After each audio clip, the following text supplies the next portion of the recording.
Ora, muito boa noite a todos. Vamos dar então início aos diálogos com António 2020 após a interrupção devido ao Covid-19. Faltam-nos precisamente 3 temáticas. Hoje, Santo António, o monge, o frade, o santo. No próximo sábado, às 21h15, o dom frágil da vida. E, por fim, dia 26 de junho, que é uma sexta-feira, ainda às 21h15, Europa, para onde vais? Santo António, o monge, o frade, o santo. Não poderia ser um tema mais indicado para o dia de hoje que estamos a viver, e temos um excelente painel para nos falar desta figura tão multifacetada e tão querida em todo o mundo. Passamos então a apresentar os nossos convidados. Frei Fabrício, delegado provincial dos frades menores conventuais, vive no convento de São Maximiliano Kolbe, em Lisboa, Portugal. É pároco da Unidade Pastoral Franciscana de Chelas. Frei Luciano Bertazzo, presidente do Instituto Teológico Santo António, doutor. É professor de História da Igreja na Faculdade de Teologia de Triveneto e autor de uma vasta bibliografia sobre Santo António e o franciscanismo. E ainda Frei Jorge Marques, definidor provincial da Ordem dos Frades Menores em Portugal, guardião da Fraternidade de Santo António na Casa-Igreja de Santo António, em Lisboa. O moderador é Pedro Teotónio Pereira, coordenador do Museu de Lisboa Santo António, colaborador assíduo da revista Mensageiro de Santo António na rubrica Memória e Tradição, que nos traz sempre belos artigos e belos tesouros escondidos sobre Santo António. É nosso anfitrião, Frei Severino Centomo, chefe da redação da revista Mensageiro de Santo António e guardião do convento de Santo António dos Olivais, em Coimbra. Relembramos que esta iniciativa é uma iniciativa do Jubileu 2020, coordenada pela revista Mensageiro de Santo António. Convidamos, por isso, todos aqueles que gostam de Santo António, que são devotos de Santo António, a assinar a nossa revista, seja na edição online, em santoantonio.live, seja a edição impressa, que terá sempre belas fotografias, belos conteúdos, de uma vasta equipa de colaboradores, um pouco por todo o país e também de Itália. Não se esqueçam, portanto, de seguir os próximos diálogos, que já anunciámos as suas datas e que continuaremos a divulgar nas redes sociais. Passo a palavra ao Pedro Teotónio. Muito obrigado e muito boa noite e muito bom dia de Santo António. Espero que me estejam a ouvir. Queria deixar uma saudação especial para Coimbra e uma saudação também ao Frei Luciano Bertazzo de Pádua, já que hoje tive a oportunidade de estar aqui em Lisboa com o Frei Jorge e com o Frei Fabrício. Este é um ano muito especial, porque celebramos Santo António em confinamento, mas também porque estamos a comemorar os 800 anos de um período muito intenso na vida de Santo António. Foi há 800 anos que Santo António recebeu em Coimbra as relíquias dos mártires de Marrocos, que tomou o hábito franciscano e que mudou o nome para António e que partiu de Portugal para Marrocos. E estando as festas populares e religiosas condicionadas, não é por isso que não vamos celebrar o Santo António. E na ausência destas festas populares, julgo que é uma boa oportunidade para refletir sobre a importância e a atualidade do pensamento e vida de Santo António. E hoje evocamos os primeiros anos e a juventude de vida do nosso Fernando de Bulhões. Na verdade, pouco sabemos da sua infância e adolescência. O que nos chegou são sempre episódios pontuais, por vezes impressionantes, que demonstram uma certa ruptura, a cruz que fez na pedra da sede de Lisboa para afastar as tentações do demónio, a mudança para Coimbra na busca de tranquilidade, a decisão radical de se tornar franciscano e de mudar de nome, a partida de Portugal, a viagem tempestuosa para a Itália. É um jovem que, seguindo as suas inquietações, iniciou os seus estudos na Sé Catedral de Lisboa, depois ingressou nos Cônegos Grandes de Santo Agostinho, em São Vicente de Fora. Com cerca de 20 anos, pediu transferência para Coimbra, onde permaneceu mais 10 anos e aprofundou os seus estudos. E finalmente conheceu e ficou fascinado pela Ordem Franciscana. E por isso comecei esta conversa a partir de Lisboa. A partir de Lisboa, não sei se me estão a ver, do local onde nasceu, onde é a sua casa.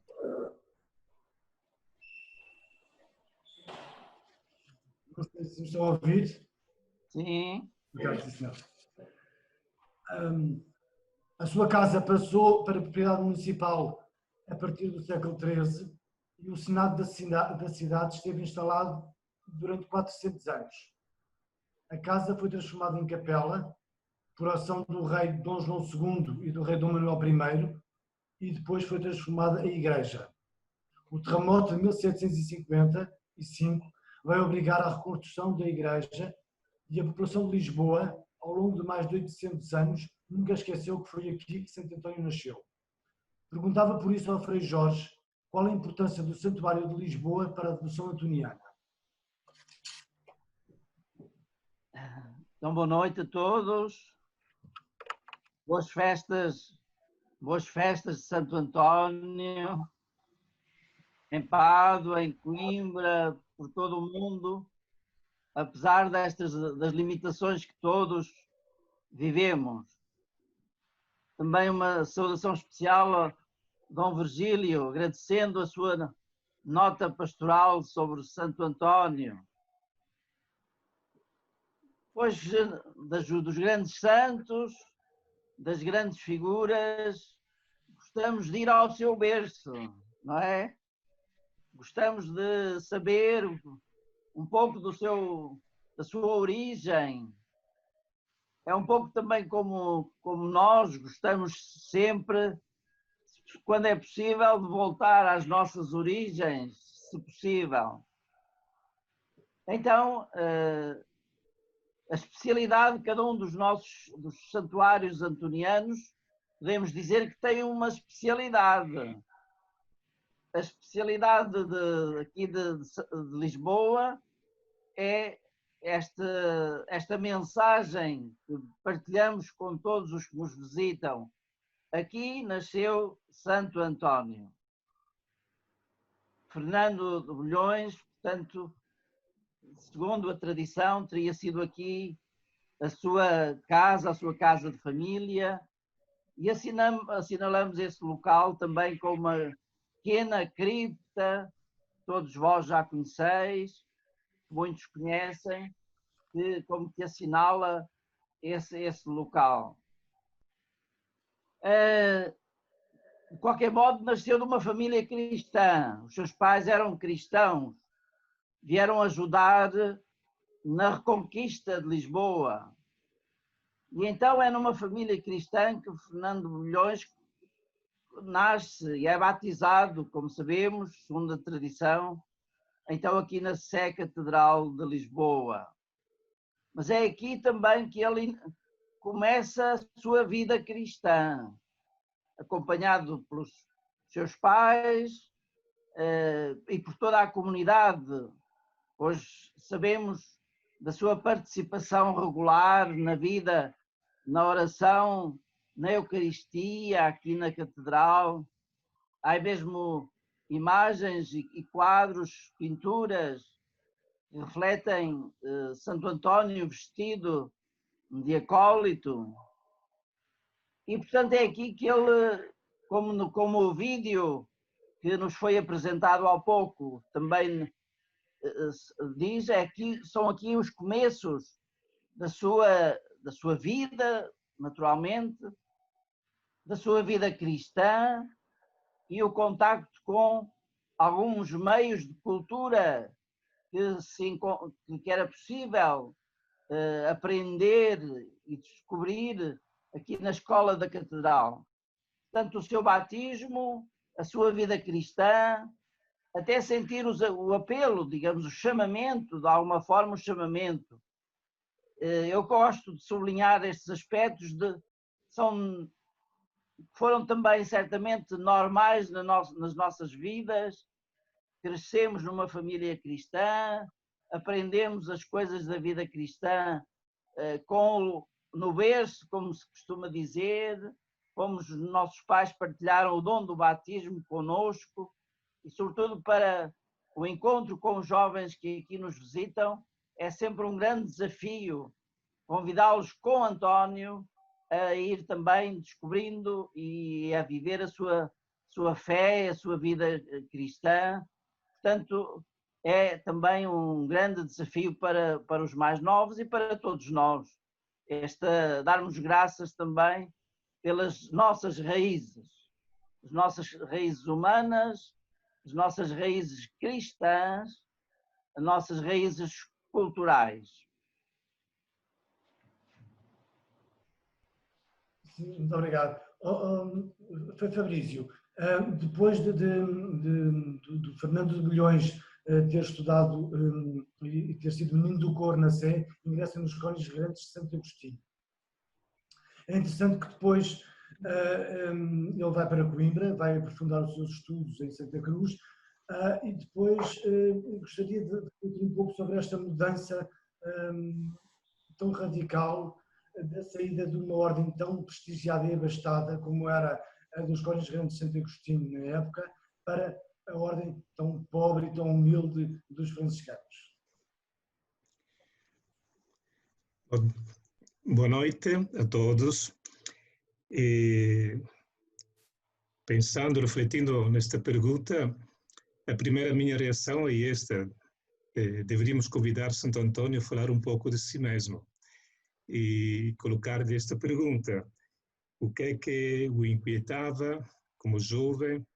O que não estava bem, se calhar, ali no Mosteiro de Santa Cruz? E o que ele queria abraçar com esta mudança? Infelizmente, não temos relatos escritos, como, por exemplo, São Francisco nos deixou no seu testamento, falando um pouco da sua conversão, motivou a sua grande mudança. Santo Antônio não fala de si mesmo. Podemos dizer que não temos nenhum vestígio da sua conversão franciscana deixado por ele. Por isso, o que procuramos fazer? Servirmos-nos um pouco da história, da interpretação dos dados biográficos, do seu estilo de vida, para tentar entrar um pouco no íntimo do jovem Fernando e conseguir descobrir as razões que levaram Fernando ainda a esta mudança radical, deixar os cônegos regrantes de Santo Agostinho, onde ele tinha acabado os seus estudos, chegado a ser ordenado padre, tinha, podemos dizer, alcançado o topo da sua formação, era um jovem culto, preparado, e deixa tudo isto para seguir um movimento de irmãos, de frades, ainda um pouco aventureiros, intelectualmente fracos, se calhar.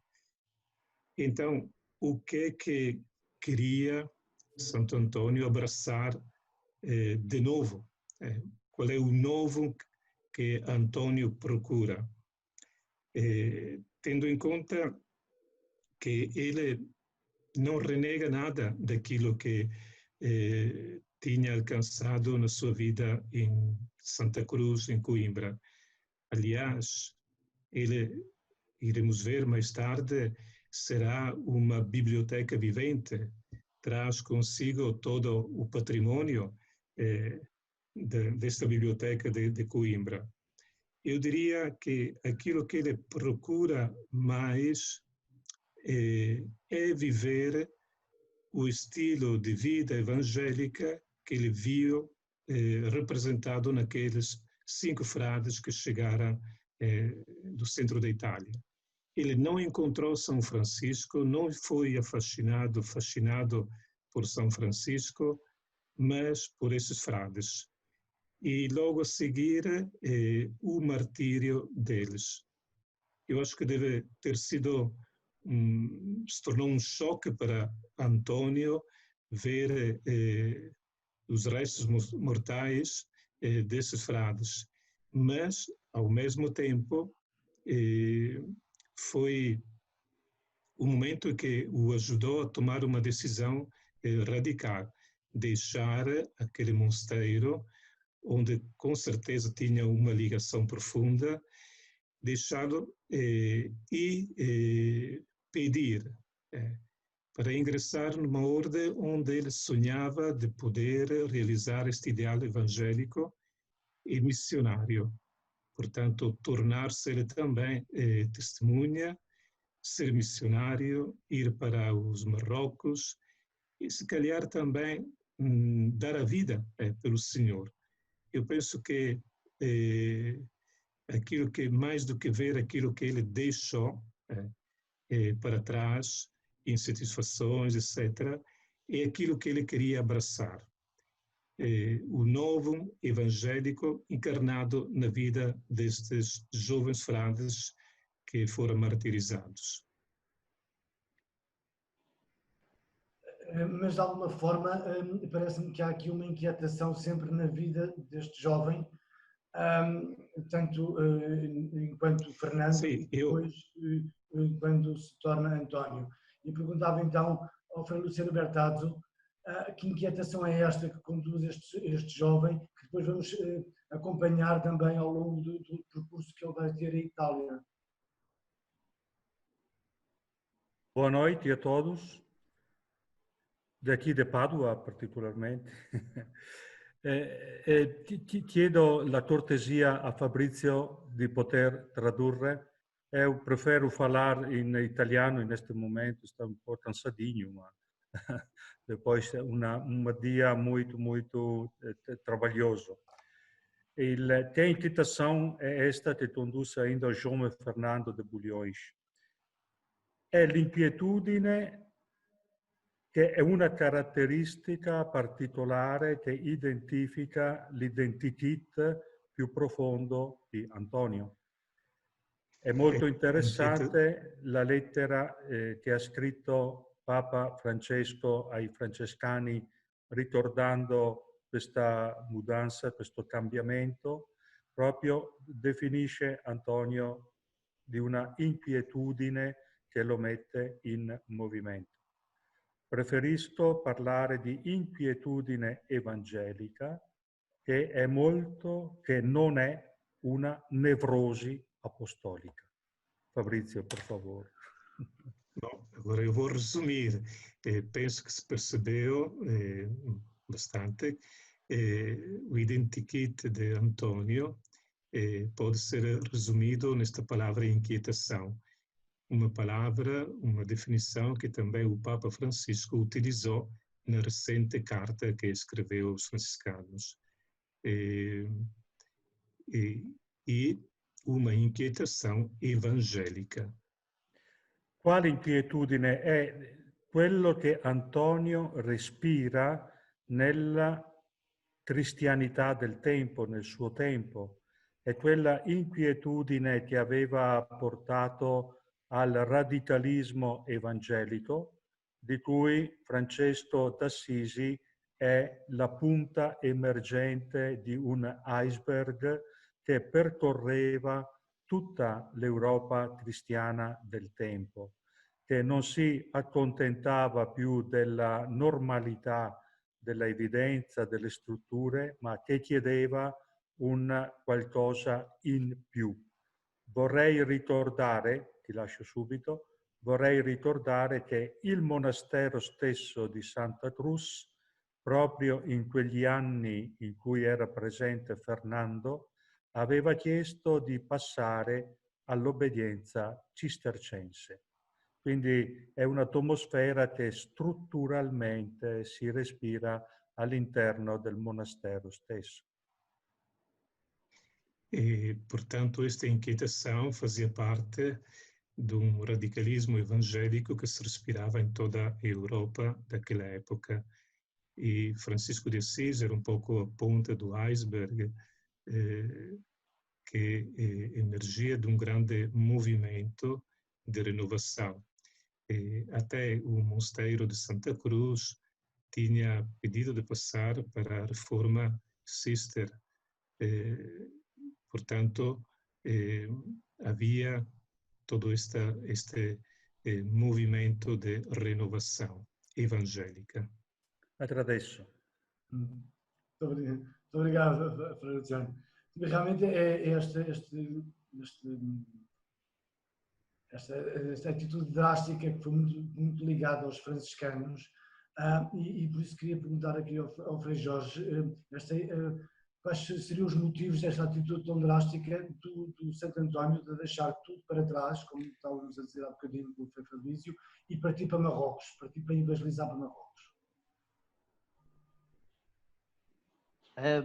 Pois, digamos, apetece-me dizer que, digamos assim, numa reflexão livre, que de alguma maneira também o cônego Fernando de Bulhões se sentia confinado em Santa Cruz de Coimbra e ao mesmo tempo agarrado pela palavra de Deus que ele tinha estudado durante tantos anos, que ele tinha rezado, que faz-me lembrar a palavra que o Senhor diz a Jeremias, não é? Como o livro da palavra.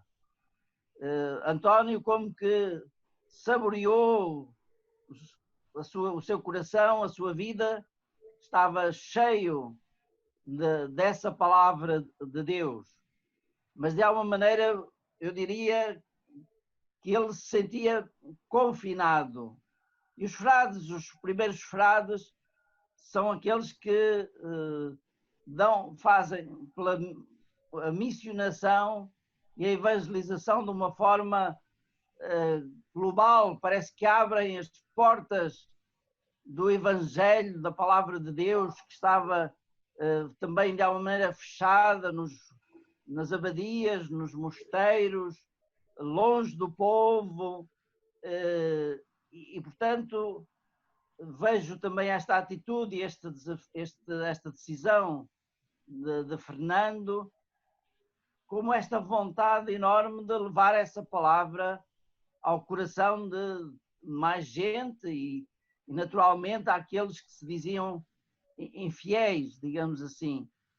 Foi talvez o princípio de uma globalização da Idade Média que se realizou pelos frades que se espalharam por toda a Europa, pelos frades que São Francisco tinha enviado em missão para várias partes e, portanto, Santo António se sentiu como que mobilizado, digamos assim também, desafiado, como que chamado e interpelado para participar nesta nova aventura, nestes novos tempos que nós também já estamos a viver hoje, pela proposta, pelo desafio da Igreja, do Papa Francisco, de levar a alegria do Evangelho. Penso que nesse sentido também Santo António é pioneiro nesta sua vontade de levar o Evangelho de Cristo ao coração de toda a gente, mesmo com o risco digamos, de dar a vida, como ele, aliás, foi uma das condições, digamos assim, com que ele pediu para entrar nos frades, na ordem franciscana, foi que o deixassem ir para Marrocos, seguindo o caminho e a atitude e o anúncio daqueles 5 primeiros frades mártires que tanto o interpelaram, que tanto o tocaram, que tanto o desafiaram. É verdade, mas Fabrício, ele vai para Marrocos, passa lá o inverno e não fica em Marrocos, portanto alguma coisa o leva a mudar mais uma vez a história da sua vida. Diz-nos a história de Santo António que há uma tempestade que arrasta o barco para a Itália. podemos pensar nesta tempestade no sentido figurado na vida do nosso Santo António? É interessante ver que também esta imagem, o Papa Francisco, na carta citada, foi retomar também este episódio. Antes de falar um pouco disto, queria só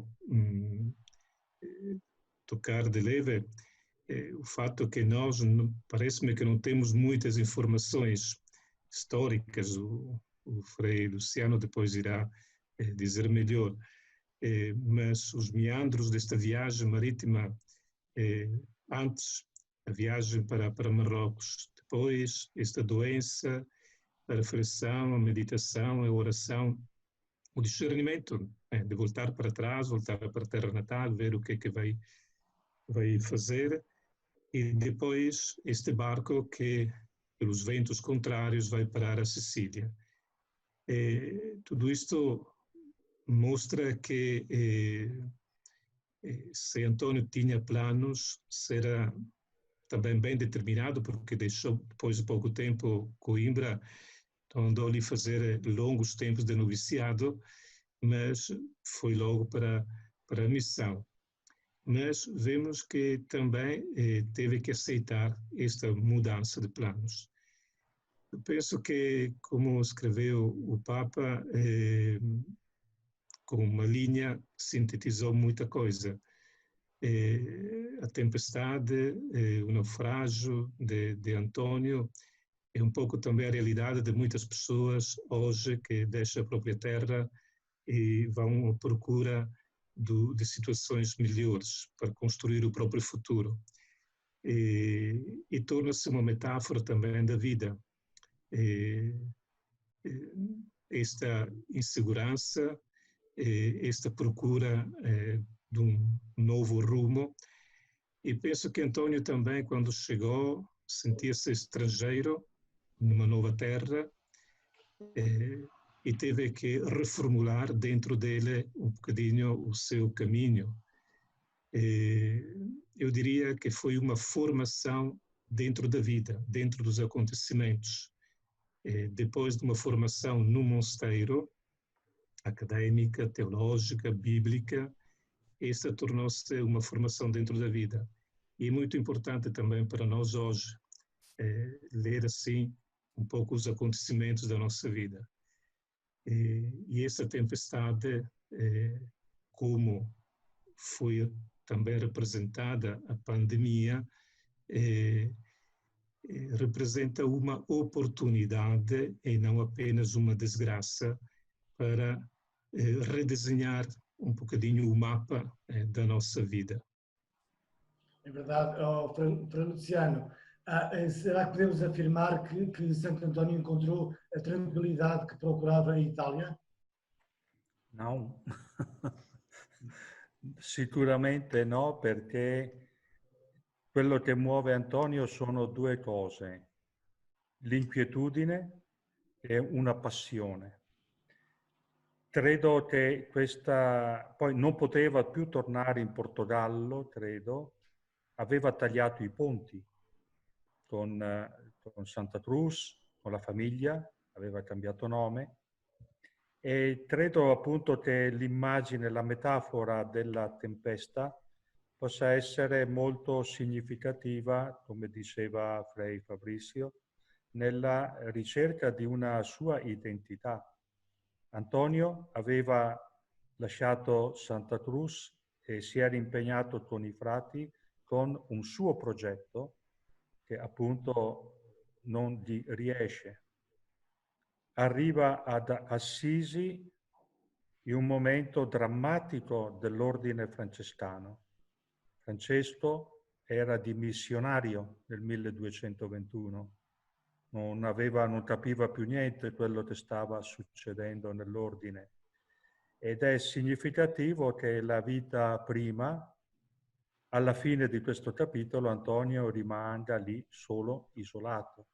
Cioè, quindi c'è tutto un travaglio che possiamo comprendere in una dimensione più ampia rispetto alla semplicità con cui la vita prima ci narra di questo momento. Fabrizio, vuoi tradurre adesso? Sì, penso che due palavras que Luciano sublinhou é inquietação e paixão. É aquilo que move Antônio e também o torna determinado a não voltar para trás, porque já tinha cortado com a família e também com o mosteiro de Santa Cruz. Parece-me que é um pouco nesta linha a resposta. E depois encontra em Assis um momento muito crítico da vida da ordem franciscana. Francisco que tinha dado as dimissões e uma ordem que, não sei se posso acrescentar esta palavra, tinha um fervilhar de ideias, de projetos, e Antônio parece-me che entra un pochino dentro disto. Difatti il momento fondamentale di un prima e un dopo, anzi quello che rifonda Antonio, è Monte Paolo, il momento della rielaborazione dei suoi fallimenti, e vorrei indicare anche quella caverna grotta in cui Antonio si ritirava a meditare e a pregare, che diventa quasi quel simbolo uterino materno, junghiano, se vogliamo dire così, di Jung, di una rinascita, cioè di una rigenerazione in cui la storia gli presenterà nella predica di Forlì la sua nuova identità, che corrisponde a una passione che lo seguirà per tutto il resto della sua vita, l'annuncio della parola di Dio. Portanto, o ermitério de Monte Paulo como o lugar de reelaboração, bocadinho do seu também fracasso ou da sua redefinição também do projeto. E esta gruta que se encontra em Monte Paulo como o lugar um pouco onde renasce, um lugar de seio materno, onde Antônio renasce e vai redefinir a sua própria também vocação a partir daquele sermão, daquela intervenção, o famoso sermão em Forlì. Onde ele revela toda a sua eloquência e conhecimento dos Evangelhos. E é interessante que há de ser o primeiro teólogo franciscano autorizado por São Francisco de Assis a ensinar os outros frades. Frei Jorge, qual é a importância deste facto para a ordem franciscana? Esse acontecimento é decisivo para a ordem franciscana. É um acontecimento fundamental e decisivo. Como sabemos, São Francisco, no início, depois de descobrir a frescura, a simplicidade do Evangelho de Jesus,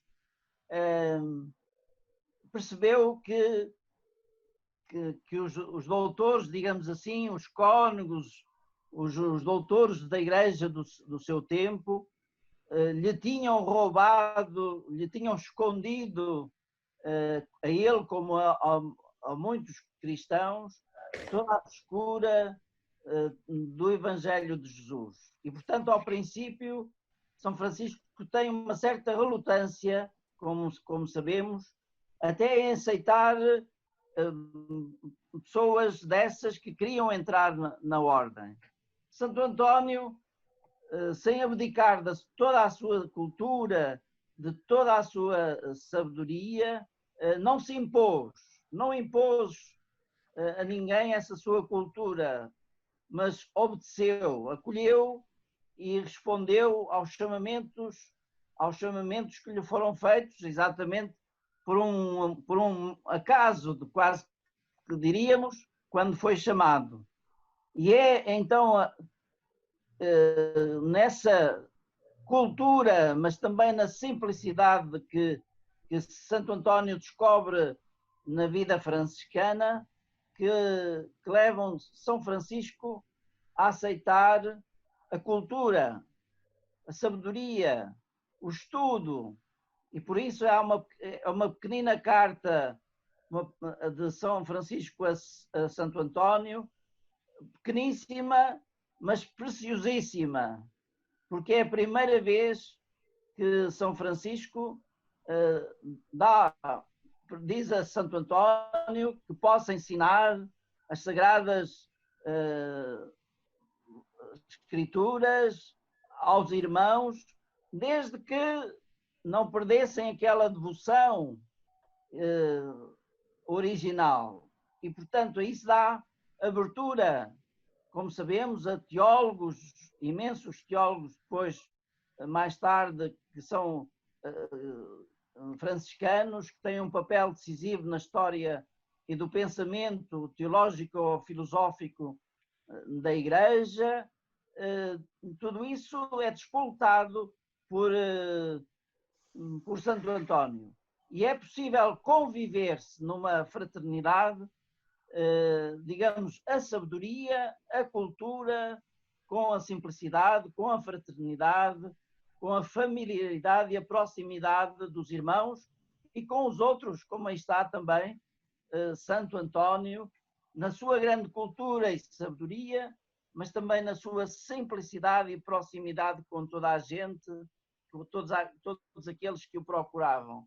Portanto, esta autorização, digamos assim, que São Francisco dá a Santo António é uma atitude completamente, no meu ponto de vista, completamente revolucionário, completamente novo, decisivo para o futuro da Ordem Franciscana. É de facto um percurso de vida extraordinário do nosso Santo António. E queria perguntar ao Fabrício que exemplo este jovem inquieto pode dar para os jovens dos dias de hoje. Eu queria, a este ponto, citar o Papa Francisco, que disse: esse santo antigo, mas tão moderno e genial nas suas intuições, pode constituir para as novas gerações um modelo a seguir para tornar fecunda a vida de cada um.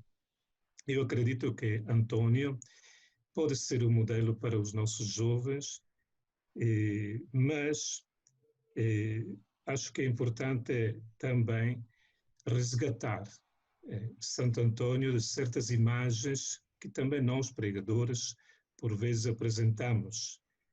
Quando apresentamos, porque vejo que no imaginário dos jovens, aqueles que costumam encontrar, Santo Antônio é o santo da vozinha que o reza quando perdeu alguma coisa, ou de uma solteira que procura um noivo, e os jovens não alinham muito com isto. Gostei hoje de ouvir o Dom Joaquim, na sua homilia, fazer uma ligação com a Jornada Mundial da Juventude. Eu disse muito bem, porque andava um pouco assim a provocar esta conversa de vez em quando com os meus pastores aqui em Lisboa.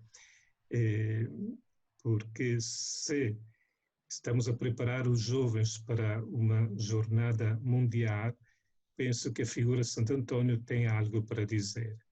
E nas suas palavras, ele dizia um santo que ajuda a sair da mediocridade, um santo que pode ajudar os jovens a partir desta inquietação a fazer da vida uma busca, uma procura, desinstalar-se, sair, para utilizar sempre aquela imagem do Papa, do sofá. Um santo que procurou ao longo da sua vida. E também uma santidade acessível de um homem que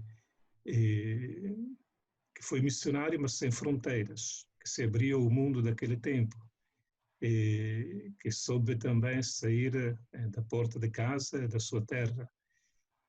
Não só todo o seu envolvimento também na dimensão social, dos direitos humanos. Eu penso que Antônio tem muito para dizer também às gerações do nosso tempo que procuram uma coerência de vida e uma santidade também feita de simplicidade, de humildade. Há uma coisa que me impressiona, já o disse no início, Antônio não fala de si mesmo. Nos sermões, nos escritos, não encontramos uma referência à sua pessoa. E por outro lado, é o santo mais popular, mais conhecido e amado. Se calhar, aqui está o segredo também um bocadinho de tudo isto. É verdade, Padre Luciano, e há sempre esta questão, quando falamos de Santo António, e a questão que lhe coloco assim realmente, que é como é que este santo tão erudito e intelectual é transformado num santo tão popular e muitas vezes afastado dos altares. Io credo che ci sia, sì, sono aperto, sì. Credo che c'è quel passo dei fioretti di San Francesco dove frate Masseo dice a Francesco: perché a te, Francesco, che non sei né nobile né bello né intellettualmente preparato, viene dietro tanta gente ti cerca, ti segue.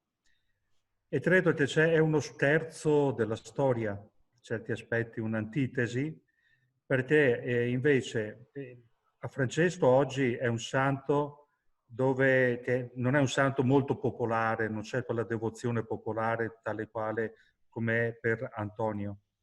Mentre Antonio, che invece è di famiglia nobile, o quantomeno di importante nel contesto portoghese del tempo, un intellettuale raffinato, che diventa invece il santo della devozione popolare, della tradizione popolare, ritornando a quella proprio dicotomia, possiamo dire, che esiste proprio nel fenomeno antoniano, quella bipolarità tra l'Antonio della storia e l'Antonio della devozione popolare, che ha un suo percorso particolare. Le motivazioni possono essere molte, come è stato costruito, come è stato presentato.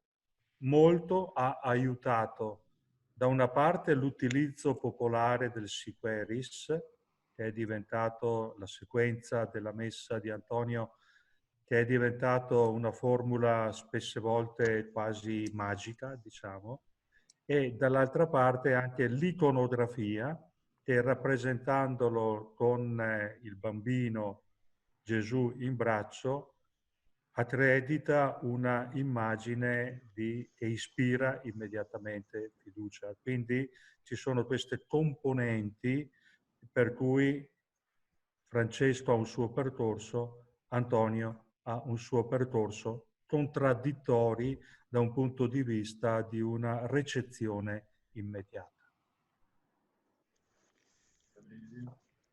Nosso amigo Frei Luciano quer uma síntese de muitos elementos que colocou, não é? Esta bipolaridade presente na devoção a Santo Antônio, o santo da história, o santo da devoção popular, um nobre de família, refinado, que se torna tão próximo, tão popular no meio do povo e por isso amado. A diferença de São Francisco, com aquele episódio de Frei Masseo, que se perguntava por que toda a gente vem atrás de ti, que não és um nobre, bonito e nem assim tão refinado na cultura da palavra, intelectualmente. Mas parece-me, aquilo que disse o Luciano, que há uma atração que ambos exerceram. Mas é verdade que de António uma certa iconografia, uma certa também utilização daquele, o responso, que nós aqui em Portugal chamamos o responso de Santo Antônio, se queres milagres, né? E ajudar a apresentar o santo a um nível assim muito próximo das pessoas, muito popular, e fez dele um pouco um santo com essas duas facetas. Verdade, sim, senhora. Obrigado, Fabrício. Muito obrigado. Estamos a chegar ao fim. Queria só fazer mais uma pergunta a cada um dos convidados. E parece-me que nos próximos 10 anos vamos ter muito que comemorar da vida de Santo António, já que começa este ano um percurso muito, muito intenso da vida de Santo António que vai decorrer em Itália e no sul de França. Ia perguntar ao Frei Jorge, dentro da ideia do culto mariano, que foi muito, que se liga muito a Santo António, qual é a importância do culto mariano para a devoção de Santo António?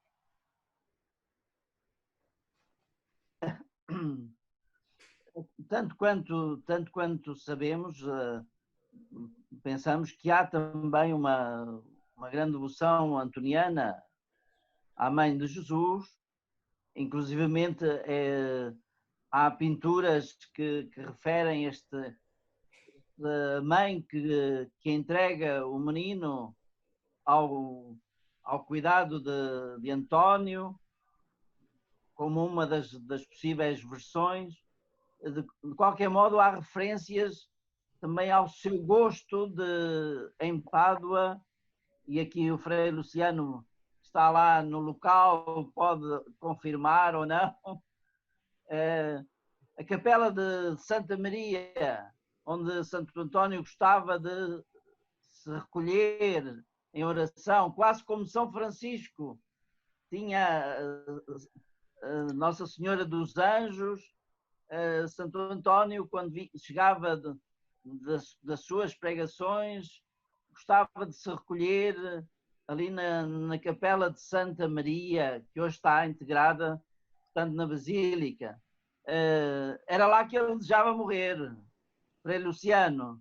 Olha. Era lá que ele desejava morrer, embora depois não tivesse chegado morresse próximo em Araceli. Mas nós chamamos a Porciúncula de Pádua. A Porciúncula de Pádua, ora nem mais. Portanto, também essa importância,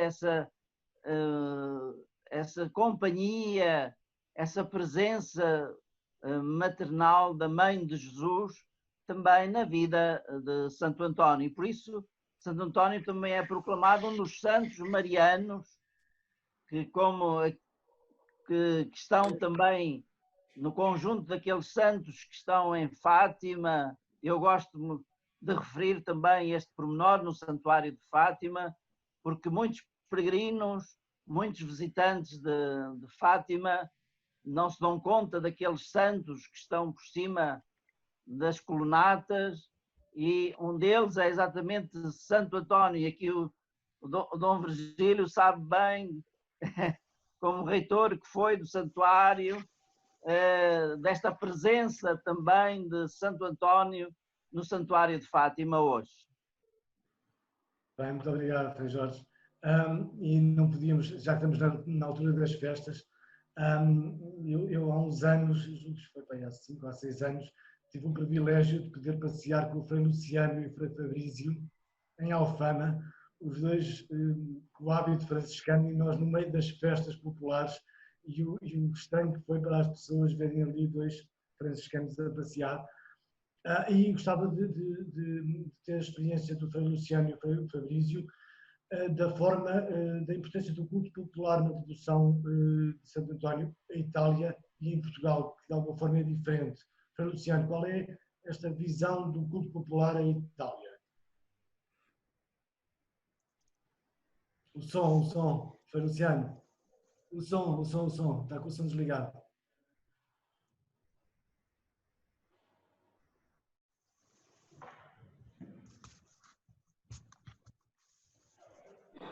não deu conta. Está desligado, Frei Luciano. Luciano, accendi il microfono. Disculpa, sì, mi ero torto. Allora, innanzitutto è un culto, storicamente parlando, che si allarga soprattutto dopo il 400 con l'osservanza francescana. Quando l'osservanza francescana appunto si dilata nell'Europa e utilizza la figura di Antonio parallelamente a quella di Bernardino. Molto interessante che nella facciata, nella porta d'ingresso alla basilica, sono raffigurati Antonio e Bernardino, i due grandi predicatori delle origini e della riforma del francescanesimo.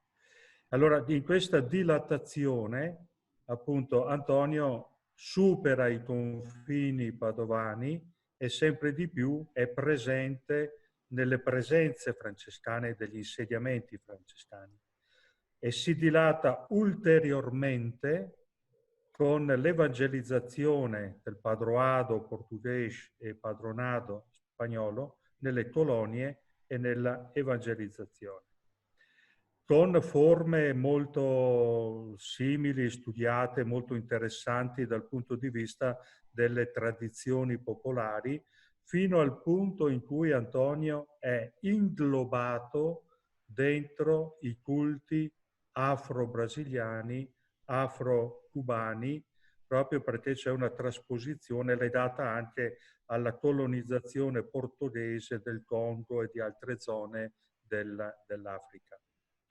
Il problema oggi è questo, il problema Papa, c'è stato negli anni del Concilio quella divaricazione tra una religione dotta e una religione popolare che sembravano contraddirsi. Poi Papa Paolo VI ha cercato di riunificare o di vedere gli aspetti positivi. Papa Francesco, appunto, evidenzia molto l'importanza della devozione popolare. Se c'è una parola che può riscattare, se volete, il rischio di un Antonio staccato da una tradizione cristiana, è di evangelizzare la pietà popolare.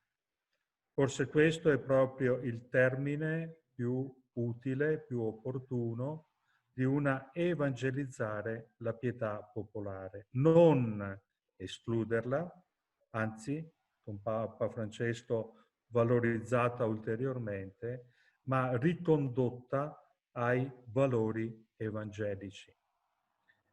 Il motto del centenario antoniano del 1931 era per Antonium ad Iesum. Le reliquie che furono conservate da San Bonaventura nel 1263 c'era anche l'indice della mano destra, che secondo San Gregorio Magno era il gesto del predicatore che con l'indice indicava il cielo. Dice il proverbio arabo o indiano, non so, che lo stupido guarda il dito, l'intelligente guarda la luna. Antonio ci può solo indicare la meta. Depois deste sermão antoniano, não?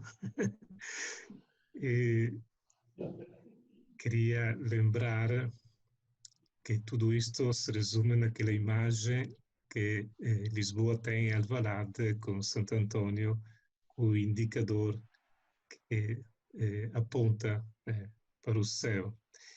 E, resumindo aquilo que Luciano disse, a figura de Antônio saiu do território de Pádua depois de 1400. E Antônio e Bernardino eram um pouco os dois pregadores da ordem que se foram indicados e estão também representados na Basílica de Santo Antônio, na fachada. E difundiu-se, portanto, fortemente o culto de Santo Antônio, a devoção, graças também aos missionários franciscanos que saíam ou de Pádua, ou Espanha, ou Portugal, e para os ambientes da América Latina, África e também Índia, Ásia. E este culto sofreu, e chegamos ao Concílio Vaticano II, onde foi posto um pouco em questão a devoção popular. E Paulo VI procurou, assim, uma unificação, uma reconciliação entre a dimensão mais racional, douta da fé, e aquela da piedade popular. Enquanto o Papa Francisco incentiva ou acredita, penso fruto também da sua experiência na América Latina, a devoção popular. E eu acho que a frase que sintetiza um pouquinho tudo quanto o Luciano disse é a necessidade hoje de evangelizar a piedade popular. E tem muito a ver também com a figura de Santo Antônio, ou de como nós apresentamos hoje a figura de Antônio. Fabrício, Isto é também a tua opinião. E tu és a tua opinião, né? Fabrício, agora sendo italiano em Portugal, eu acho que há uma forma de celebrar, em termos populares, o Santo António de uma forma diferente em Itália e em Portugal. E há foi levado para o mundo a devoção portuguesa pelos missionários portugueses, que é diferente dos missionários italianos. Acha que há esta diferença evidente? Eu conheci a realidade italiana desde a minha infância, porque nasci perto, a 12 quilômetros de Pádua. Enquanto Luciano é mesmo da cidade, da paróquia antoniana de Larcella. Mas aquilo que eu queria dizer de maneira muito sintética e que hoje, penso nesses dias, experimentamos de maneira muito clara, e tendo aqui também o Dom Virgílio que nos escuta, eu penso que podemos fazer uma comparação entre Fátima e Pádua e Lisboa. E quando eu vou a Fátima em peregrinação, quer que seja a pé ou de passagem, sinto aquilo que acontece um pouco em Pádua, que as pessoas sabem o que é que significa ser peregrino, devoto da Nossa Senhora ou de Santo Antônio. Quer dizer, a dimensão religiosa prevalece. Pode ter todas as formas de piedade, de gestos, de linguagem gestual, que precisa de ser purificada um pouco, mas dentro das pessoas é bem claro. Em Lisboa, eu penso que neste ano sentimos mais a figura de Santo Antônio, o desejo de conhecê-lo, de apresentá-lo, porque veio a faltar, e viu-se hoje, também nos telejornais, vieram a faltar os arraiais dos santos populares. Falou-se muito hoje da falta de Santo Antônio. E o que era? Eram as marchas, eram os casamentos, eram os bailaricos e todo o resto. E não vi nenhuma preocupação da comunicação social em geral, que não fosse da igreja, de ver um pouco os devotos de Santo Antônio. Eu fui à igreja, bati o nariz com a cancela fechada, e depois mas entrei porque tinha o hábito, senão não entrava. E pensei que as nossas autoridades não conseguem distinguir o mundo dos devotos do mundo, chamamos assim, dos santos populares. que estão entrelaçados, é verdade. E muitas vezes prevalece o mundo dos santos populares, aquilo que eu chamo um pouco a movida antoniana, da noite de Santo Antônio, e os devotos ficam um pouco aquém. Por isso, toda a devoção antoniana, pelo menos em Lisboa, mas também em Portugal, é algo para descobrir, porque está dentro do coração das pessoas. Eu encontro muita gente que tem uma grande devoção, pequenos e grandes, e essa devoção, por vezes, não tem voz mediática, mas existe, faz parte da cultura. E, se calhar, devemos nós um bocadinho resgatá-la, torná-la mais visível, acreditar um pouco mais. É verdade, eu acho que se sentiu bem isso este ano, realmente, que houve estas restrições todas e que permitiu, de alguma forma, ter uma relação mais intimista com a festa de Santo António. E foi isso que se sentiu muito, pelo menos em Lisboa, nestes dias. Quero agradecer a todos a participação e passo agora a palavra para Coimbra, Frei Severino, passo-lhe agora a palavra.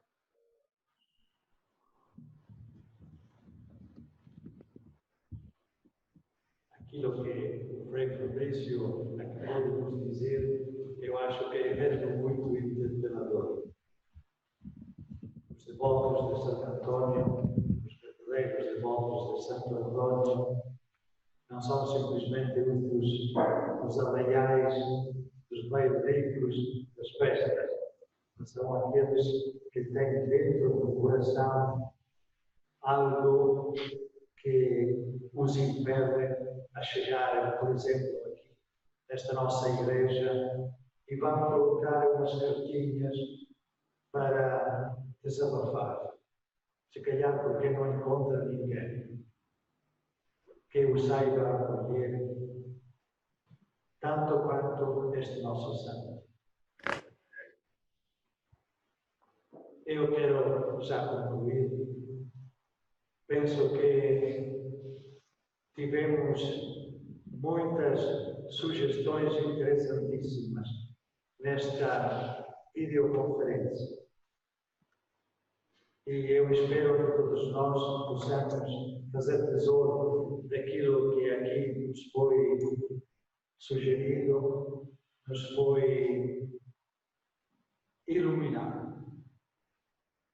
Portanto, concluo agradecendo em primeiro lugar aos oradores e intervenientes que se dispuseram com generosidade a partilhar algo do seu saber e do seu encanto pela figura de Antônio. Em segundo lugar, quero agradecer aos participantes e aos ouvintes deste diálogo pelo seu interesse demonstrado. Certamente ficaremos beneficiados. Finalmente, ao fazer memória do grande dom que todos recebemos do Senhor, na pessoa de Santo Antônio, de Lisboa, de Coimbra, de Pádua e de todo o mundo, quero concluir com a oração que brotou dos lábios de São Boaventura na altura do primeiro reconhecimento do corpo do santo, quando apareceu a língua de Antônio milagrosamente ainda intacta. São Boaventura exclamou: ó língua bendita, que sempre glorificaste o Senhor, e a tantos levaste a glorificá-lo. Agora vemos quais e quantos os teus méritos diante do Senhor Deus. Com estas palavras, desejo a todos uma boa noite. E se não se importar, Dom Virgílio, dá-nos a sua bênção. O Senhor esteja convosco. Ele está no meio de nós. Abençoe o Deus Todo-Poderoso, Pai, Filho e Espírito Santo. Amém. Bendigamos o Senhor. Graças